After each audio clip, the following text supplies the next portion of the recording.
Et bienvenue à ce nouveau numéro de votre magazine Le Point qui s'intéresse ce soir à la problématique de l'eau dans le monde rural. L'actualité oblige, nous nous intéresserons sur Touba à quelques jours de la célébration du Grand Magal. Vous le savez, c'est déjà le rush dans la ville sainte et forcément le souvenir des pénuries notées lors des dernières éditions refait surface. Ce soir donc, nous recevons le directeur général de l'OFOR, l'Office des forages ruraux du Sénégal, Lassana Gagnisaro, pour un point complet sur le dispositif mis en place pour mettre Touba et dépendance à l'abri. L'OFOR, créé en 2014, reste ainsi le signe extérieur de la volonté de l'État de résoudre à jamais la problématique de l'eau en milieu rural. Monsieur Saro, bonsoir.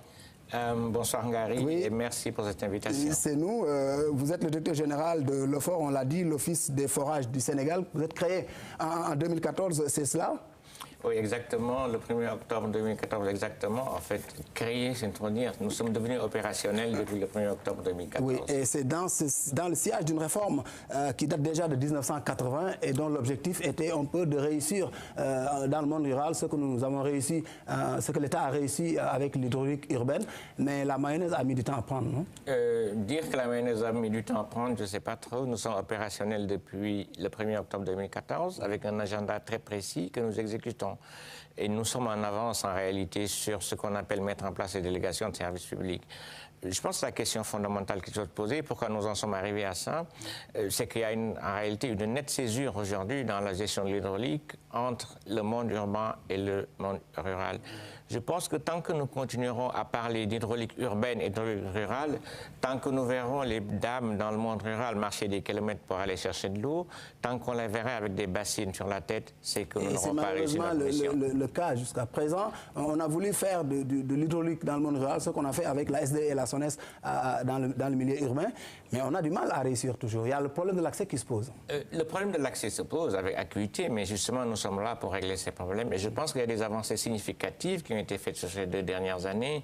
Et je pense que 2016-2017 va être un déclic important pour que les problèmes d'accès à l'eau soient résolus de façon structurelle sur la durée pour les populations. Donc, après 2 années de naissance, aujourd'hui, l'OFOR est dans son rôle. Le tempo de l'exécution de tout cela, il est bon. Il y a le PUDC à côté. Quels sont les rapports un peu? Le PUDC, je pense qu'on fait beaucoup de confusion. Il n'y a aucune rivalité entre l'OFOR et le PUDC. Il y a plutôt une complémentarité.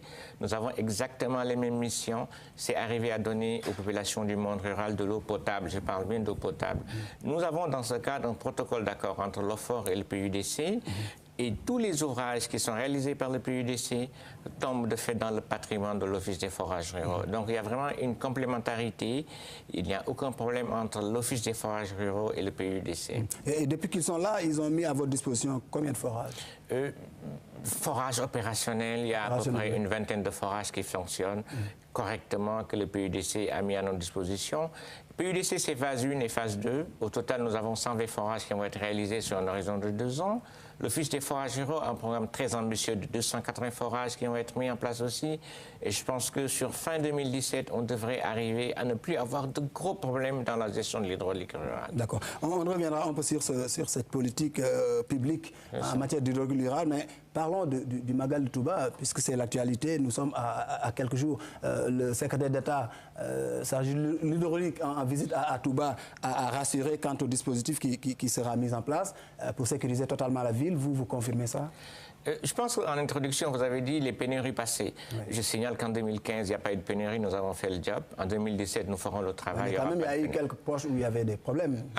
Oui, il faut regarder l'affluence de la ville de Touba. Oui. Le problème de fond, il faut aller, je pense, dans le fond des choses pour voir pourquoi il y a eu des problèmes. Allez-y, pourquoi il y a eu des problèmes?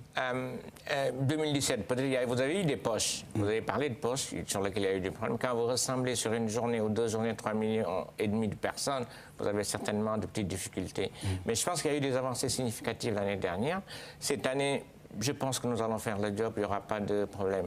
Nous avons travaillé en étroite collaboration avec la SDE, nous avons travaillé en étroite collaboration avec le comité d'initiative qui gère l'hydraulique à Touba, qu'on appelle communément Maourahmati. Nous allons mettre à disposition 120 camions citernes, nous allons mettre à disposition 100 bâches, mobiliser une centaine de personnes de l'hydraulique, mais surtout nous avons réglé des problèmes de fond. Ça veut dire que toutes les toutes les habitations qui sont aux alentours de la ville de parce Touba. à la périphérie, elle est aussi importante que l'intérieur de Exactement. Ouais. Et c'est 40 km de réseau que nous avons fait. 40 km de réseau, c'est plus que la distance entre Dakar et Diamniadio. Je pense que c'est quelque chose d'important.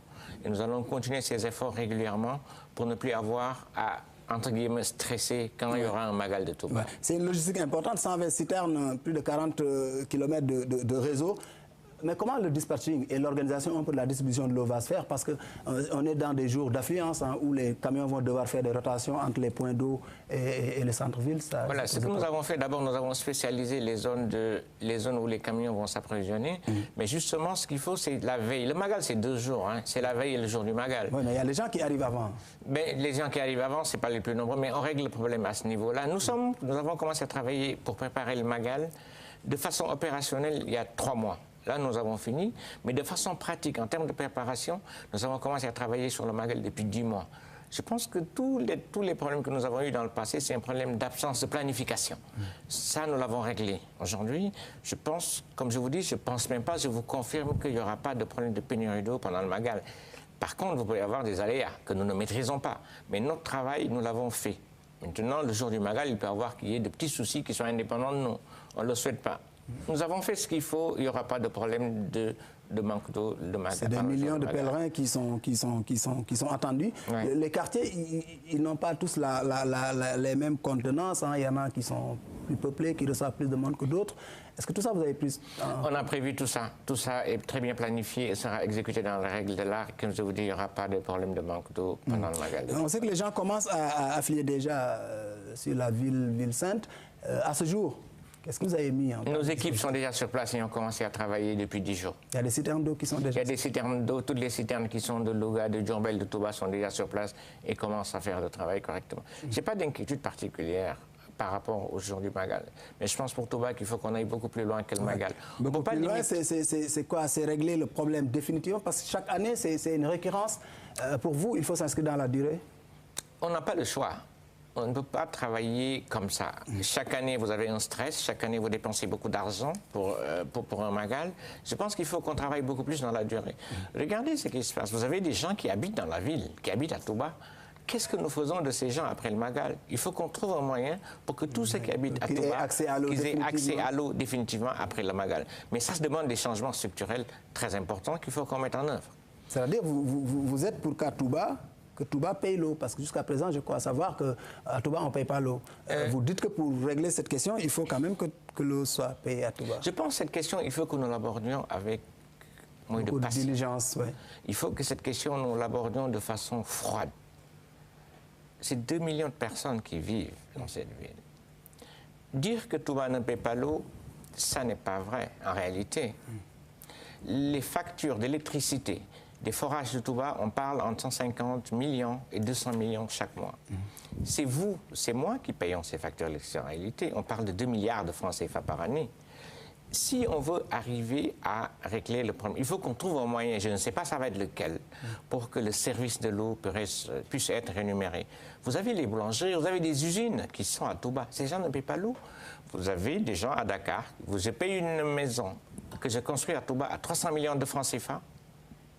Ma résidence secondaire, je l'ai construite à 300 millions de francs CFA et je ne paie pas une facture d'eau de 10 000 francs par mois. En fait, ceux qui payent l'eau à Touba, pour les populations, c'est le paysan de Ilou-Balir, c'est celui de Ouang, c'est celui de Balou, c'est celui de Diawara. C'est le pauvre qui paye pour le... En fait, ce sont les ressources publiques qui payent en réalité. Mais je pense que les gens les plus riches, il faut dans tous les cas de figure, si on va régler le problème d'approvisionnement en eau de Touba, qu'on trouve un moyen pour que le service de l'eau à Touba puisse être payé. Par qui, je ne sais pas. Mais on ne peut pas continuer comme ça. L'État n'a pas les ressources financières. Vous avez été à Touba avec le secrétaire d'État. Est-ce que vous avez abordé la question avec les autorités religieuses de Touba? Il y a 2 choses. Moi, on m'a confié une mission bien précise. Ma responsabilité, c'est de dire aux gens qu'est-ce qui m'empêche d'y arriver. Le secrétaire d'État à l'hydraulique a été informé, les autorités ont informé. Maintenant, il y a aussi des spécificités. Ça demande une concertation très, très large pour qu'on arrive à ça.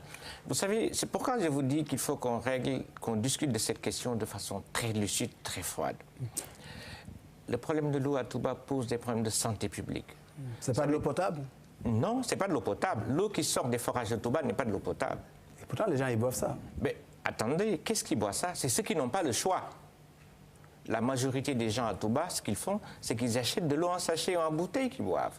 Mais ceux qui vivent à la périphérie de Touba, les personnes les plus pauvres de Touba, c'est eux qui boivent cette eau. Savez-vous qu'une femme enceinte à Touba, quand elle a les moyens, elle va à Diourbel, elle va ailleurs, mais elle ne reste pas dans la ville de Touba parce qu'à cause de la qualité de l'eau. Ce que nous avons dans la ville de Touba, c'est que vous n'avez pas une étanchéité entre l'eau des égouts et l'eau potable. C'est grave, là. C'est la réalité. Mais pour régler ce problème, il faut qu'on trouve un moyen. C'est ça la difficulté que nous avons dans cette ville. L'eau qui sort des forages de Touba. Mais est-ce que ça, vous avez suffisamment alerté par rapport à cette situation? Parce que c'est assez alarmant quand même comme Je suis surpris que vous me disiez que c'est alarmant. Tout le monde est au courant. Mais tout le monde sait qu'il y a un problème de santé publique que pose l'eau à Touba. Essayez d'aller à Touba, essayez de goûter l'eau des forages, elle est salée. Je pense qu'il faut une large concertation, il faut dire les choses comme elles sont, expliquer surtout quels sont les problèmes de santé publique que pose cette eau. Et je pense qu'après, on pourra dire qu'est-ce que nous devons faire pour régler ce problème-là. Ce n'est pas le fait de payer, mais je pense qu'il faut qu'on regarde les effets de cette eau sur les populations qui y vivent. Je ne parle pas des pèlerins. Mais quels sont les effets de cette eau sur les gens qui vivent dans la ville de Touba? Oui. En termes de santé publique, je dis. Oui. Est-ce que mais pour les besoins du Magal, pour les pèlerins qui vont arriver sur la ville, est-ce que vous avez mis en place des mesures pour que ces gens-là qui n'ont pas l'habitude de boire cette eau-là puissent avoir accès à l'eau potable? C'est ça que je vous parle. Alors, pour le Magal, pour le temps du Magal, pour le temps du Magal, ce que nous faisons, j'en profite pour remercier le directeur général de la SGE qui nous accompagne. Nous mettons en place pendant la période du Magal ce que nous appelons des unités de chloration. Toute l'eau qui sort des forages de Touba pendant le Magal est de l'eau potable. Maintenant, ce que nous devons faire, à mon avis... Comment vous faites ça pour que Non, on travaille avec la SDE qui nous appuie en mettant ce qu'on appelle des unités de chloration, que nous mettons au niveau de tous les forages. Ce qui fait que l'eau qui sort des forages de Touba est parfaitement potable pendant le Magal et après le Magal. Mais pourquoi pendant juste cette période-là? Pourquoi la SDE, en rapport avec l'OFOR, ne ferait pas ça en permanence, sachant quand même que c'est des citoyens qui y vivent de manière permanente? Parce que, Ngari, ces dispositifs coûtent de l'argent. Si je prenais le budget total de l'Office des forages ruraux, je le mettrais à disposition 24 mois, 12 mois, ça ne suffirait même pas. Parce que ce dispositif de chloration, il coûte de l'argent. Il faut que quelqu'un paye pour ça. Nous avons l'appui de la SDE que nous remercions, qui nous aide en mettant en place ce dispositif. Mais après le Magal, on peut le laisser, mais il faudrait que quelqu'un paye pour ça. Et cet argent, nous ne l'avons pas. Et le dispositif, il est mis en place à partir de quel moment? Combien de jours avant? Il est déjà en place. Et combien de jours après? On peut le laisser peut-être un mois après. Mais nous sommes obligés, parce que c'est un prêt, c'est la SDE qui met ces dispositifs gracieusement à notre disposition. Parce que nous n'avons pas ces moyens financiers pour laisser le dispositif de façon permanente. C'est pour ça que je dis ce qu'il faut. Analyser la situation de façon très froide et regarder quelles sont les pistes de solution. Pour que, je ne parle pas des pèlerins, pour que ceux qui vivent dans cette ville de façon permanente puissent continuer à avoir de l'eau potable. Et je pense que c'est ça la solution pour l'approvisionnement en eau de la ville. Est-ce que cette situation de gratuité de l'eau, elle est spécifique à Touba ou ça concerne toutes les familles religieuses, étant entendu qu'on en dispose quand même dans les autres localités du pays? Elle est spécifique à Touba. Cette gratuité de l'eau est spécifique à la ville de Touba. Vous allez à Tiawan, on paye, vous allez à Minegonas, on paye, vous allez un peu partout, les gens payent l'eau. Donc aujourd'hui, pour vous, c'est la solution qui s'impose pour sécuriser la ville? Ça n'est pas pour moi, c'est une question de bon sens. Pour toute personne qui réfléchit, c'est la solution. Il faut qu'on trouve quel moyen, mais il faut qu'on trouve. Il n'y a pas que l'État qui paye, les chefs religieux mettent beaucoup d'argent, en réalité, pour les problèmes d'approvisionnement en eau potable. Vous avez beaucoup de volontaires qui financent Maou Rahmati pour les problèmes d'approvisionnement en eau potable de la ville de Touba. Mais ça a des limites. On parle de plus d'1 million de personnes à qui ils vont donner l'eau. Vous savez le plus grave qui va arriver. Aujourd'hui, nous sommes en train de faire une autoroute Ila Touba. Quand cette autoroute va se terminer, ce qui va se passer, la ville va exploser. Si on y prend garde, on n'essaie pas de régler le problème maintenant, ce qui va se passer après, c'est qu'on sera complètement dépassé. Mais ce qui est clair, c'est qu'il faut regarder le problème de façon très lucide. Entre les problèmes de santé publique que pose la qualité de l'eau à Touba et le fait de dire, est-ce qu'on continue à se fermer les yeux dessus? Ça n'est pas tenable. Il y a un arbitrage à faire. Mais dans les autres localités du pays, il y a des zones où quand même vous avez de l'eau qui n'est pas du tout potable aussi. Aujourd'hui, ces populations n'ont pas forcément accès à ce système de coloration. Ah si, ce que nous sommes en train de faire. Vous avez ce qu'on appelle le bassin arachidier, oui, où l'eau est salée, où l'eau est fluorée.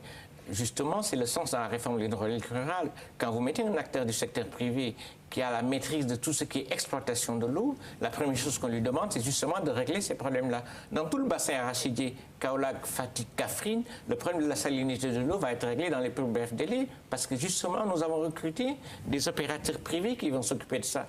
Quand je parle d'opérateurs privés, parce que justement dans ces zones, comme nous avons les moyens de faire payer le service de l'eau, on peut trouver très rapidement une solution. Donc aujourd'hui, vous faites appel à des privés dans le cadre de la gestion de l'eau.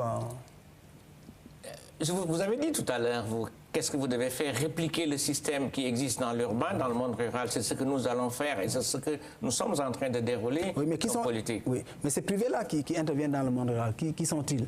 On en trouve des Sénégalais. Je crois savoir que vous avez fait appel à des étrangers aussi. Vous savez...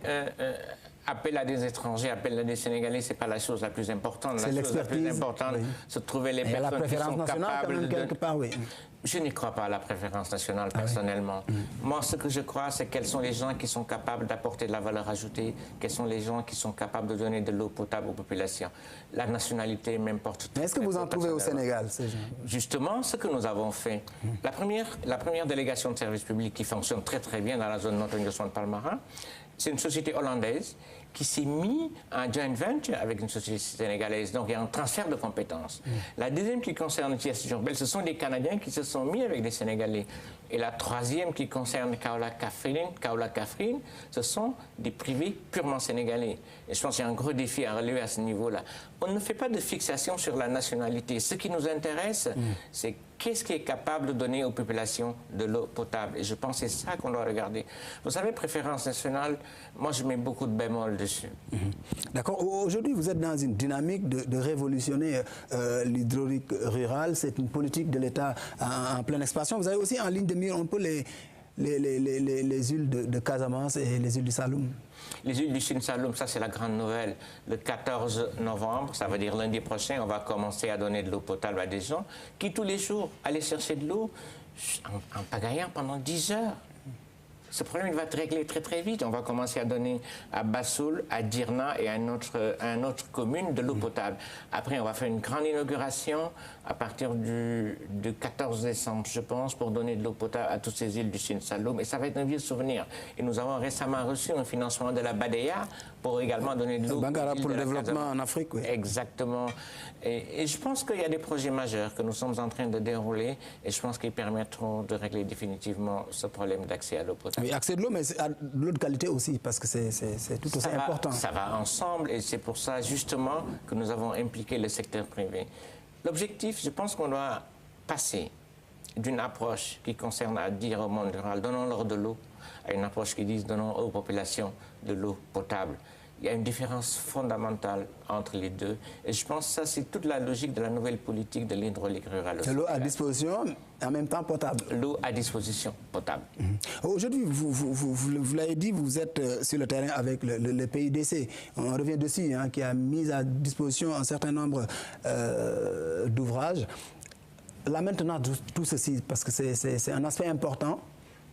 La maintenance ne sera plus du tout un problème parce que justement nous allons appointer le secteur privé qui a la capacité de gérer ces forages-là. La maintenance.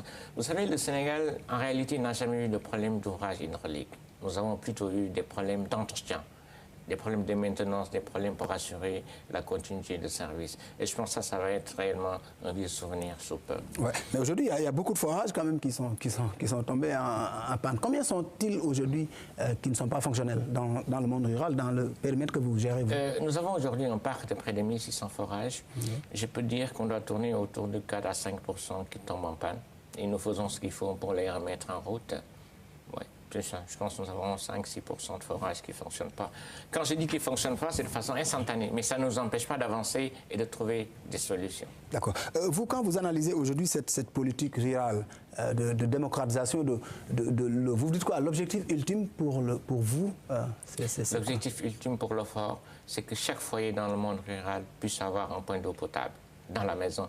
Vous savez, à Dakar, quand vous ouvrez votre robinet, c'est une banalité, mais pour les gens du monde rural, c'est un luxe. Et c'est vraiment dommage. Il faut qu'on arrive à deux choses.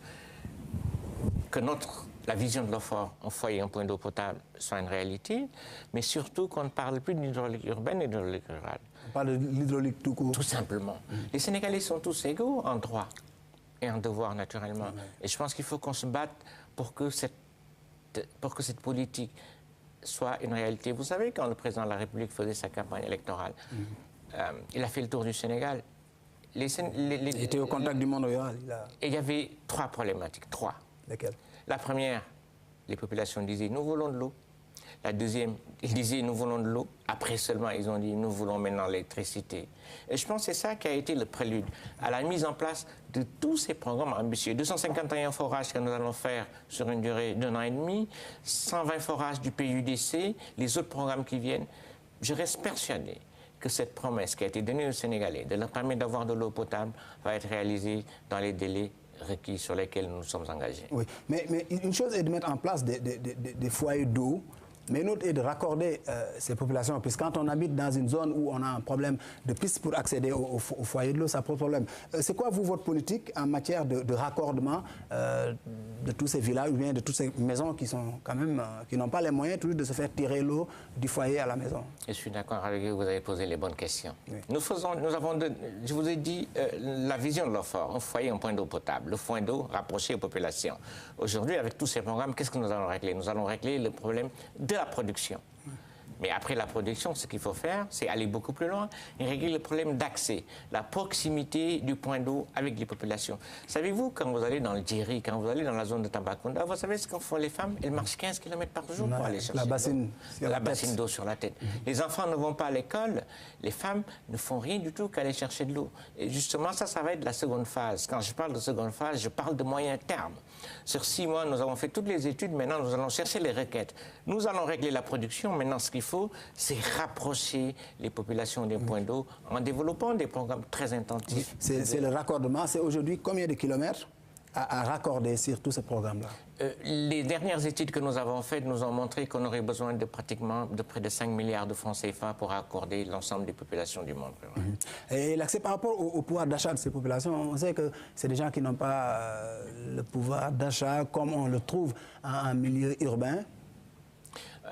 Oui, c'est des gens qui n'ont pas le pouvoir d'achat. Vous savez, dans le monde rural, vous avez tous les prix. Vous avez les prix qui vont de 150 francs, 200 francs, même à la limite, je peux dire, à 700 francs CFA le mètre cube.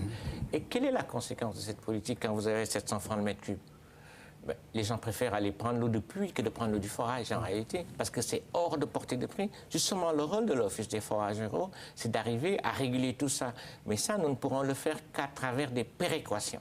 Péréquation, ça veut dire prendre l'ensemble des forages, les mettre ensemble, et ça permettrait de baisser significativement les prix. Ça aussi, c'est une approche de ce que nous voulons faire. D'accord. Il y a l'eau pour les populations, mais il y a aussi l'agriculture qu'on ne peut pas occulter. Le président a fait une priorité aujourd'hui, parce qu'avant de parler d'agriculture, il faut d'abord boire.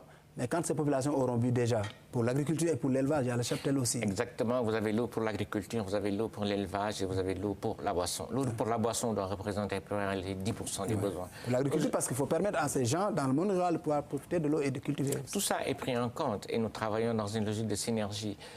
Juste après le Magal, on va faire une réunion avec l'ensemble des services, des directions du ministère de l'élevage qui travaillent dans l'hydraulique pour qu'ensemble, qu'on voit quelle est la meilleure approche pour que ces populations puissent avoir de l'eau pour l'élevage. Après, on va faire la même démarche avec le ministère de l'Agriculture aussi. Je suis parfaitement d'accord avec toi. Autour des points d'eau, autour des forages, il faut qu'on arrive à développer des activités génératrices de revenus. C'est la seule façon pour arriver à limiter l'exode rural. C'est la seule façon pour fixer les populations et c'est la seule façon pour créer des emplois pour les jeunes. D'accord. On sait que l'OFOR a été créé en 2014 pour donner corps à cette politique de réforme qui a été initiée depuis 1980, on l'a dit. Je crois que c'est sous Abdou Diouf. Aujourd'hui, vous avez le soutien des partenaires. Il y a beaucoup d'engouement autour du secteur de l'hydraulique rurale. C'est quoi? C'est la confiance des bailleurs? Il y a du positif, il y a du négatif, il y a du positif. C'est quoi le positif déjà? Le positif, c'est que nous nous concentrons sur notre mission. Le positif, c'est que nous avons montré que c'était possible d'y arriver, de faire autrement. Les côtés négatifs, je ne dirais pas négatifs, c'est plutôt les quelques difficultés. C'est que je pense qu'il faut faire beaucoup plus de communication pour expliquer aux gens là où nous voulons aller. Et nous avons la confiance des bailleurs qui vont nous accompagner. Je pense que c'est la première fois depuis le Sénégal est indépendant que nous avons un programme où nous devons faire 281 forages sur une durée d'une année. Ça montre un professionnalisme en réalité et ça montre aussi un savoir-faire. Et nous avons l'écoute des populations, mais nous avons surtout l'engouement des maires, avec l'Association des maires du Sénégal, avec qui nous avons signé un protocole d'accord pour conduire cette réforme à bon port. Parce qu'on sait tous que c'est essentiellement pour le bénéfice des populations. Écoutez, je vous remercie, M. Sarr. Ok, c'est moi qui vous remercie. Je rappelle que vous êtes le directeur général de l'OFOR, Office des forages ruraux du Sénégal. On revient sur le Magal, juste un mot pour rassurer définitivement tout le monde. Je peux confirmer que ce qui devait être fait a été fait pour que le Magal se déroule dans de bonnes conditions. Les pèlerins viendront et repartiront et il n'y aura pas de problème d'approvisionnement en eau pendant le Magal de Touba.